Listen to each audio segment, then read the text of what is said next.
I think one of the things people hear about the most in this game is about how there are no power creeps in Genshin Impact, and how the 4 stars in the beginning of the game is still useful. But that is not actually true. There's only actually 2 4 stars from the beginning of the game that is still useful. Bennett and Xiangling. All the other 4 star characters have been power crept already. The 5 star characters from the beginning of the game have been power crept too. There have been more powerful versions of all the characters that was released in the beginning of the game, but Hoyoverse is afraid of making a better version of Bennett and Xiangling because they are too good already. They are way too useful in way too many comps and situations. If they were to make a better version of them, the game would break for sure. Let's talk about all the characters that was released in the beginning of the game and have been power crept. Jean, for example, she was good for some grouping, using her skills and buffs with her ultimate, but she was power crept since the beginning of the game with the release of Minty. That's kind of ridiculous. But her days as a useful character was over with the release of Kazuha. And honestly, Kazuha is another nightmare for the Hoyoverse team because he is another super useful character that people use in so many different team comps. Hoyoverse has not really figured out how to make a better version of him without breaking the game, but there is less of a problem with him because he is a 5 star character.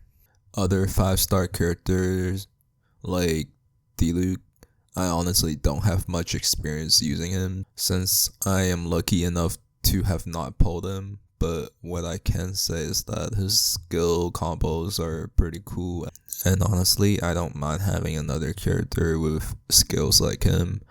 I think it would be really cool if we have a buffed up version of that type of skill so we have different types of playstyles in the game. He really was a product of his time. Genshin was still trying to find his identity. And now we are really set on the one skill type deal that all the characters have now. And what I mean by that is that when we use it one time, it's over. We have to rotate to another character. And to be honest, pyro characters have had the least luck in getting good characters consecutively.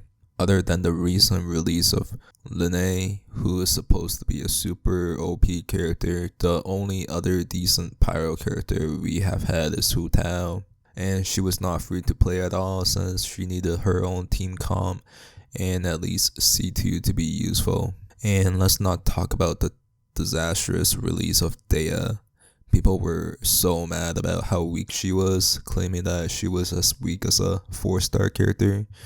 And that was honestly true. Why use her when there are way more flexible characters around like Bennett and Xiangling around? Another important character that we need to talk about is Xingqiu. Honestly, he was one of the most important characters to be released in the beginning of the game.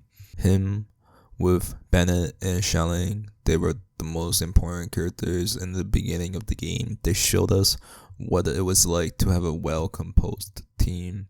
So much so that we stopped receiving characters like them. However, unlike Bennett and Xiangling, Xingqiu received a 5 star upgrade. The upgrade to Xingqiu came as the fan favorite Yilan, and she was a massive upgrade to Xingqiu, not just in the form of a 5 star stats, 5 star character, but with the benefit of a buffed open world exploration skill where you can just zoom around for a bit instead of running around slowly, as well as doing anything that Xingqiu can do really. I really hope that we will finally see a better version of Bennett and Xiangling soon. And it's not because I want to spend money and pull for new characters, maybe a little, but I want new characters that's fun and interesting to play with as well as strong. I want new characters that are worthwhile to use so I can invest the time in grinding out all the materials that I need for them. It's also because I just want to see better attack animations in the game because while this game has really good attack presentations, they have been really simple for a while now, and perhaps that's the good part of Genshin combat, it being simple but complex at the same time. It sure will be interesting to see better combat animation in this game.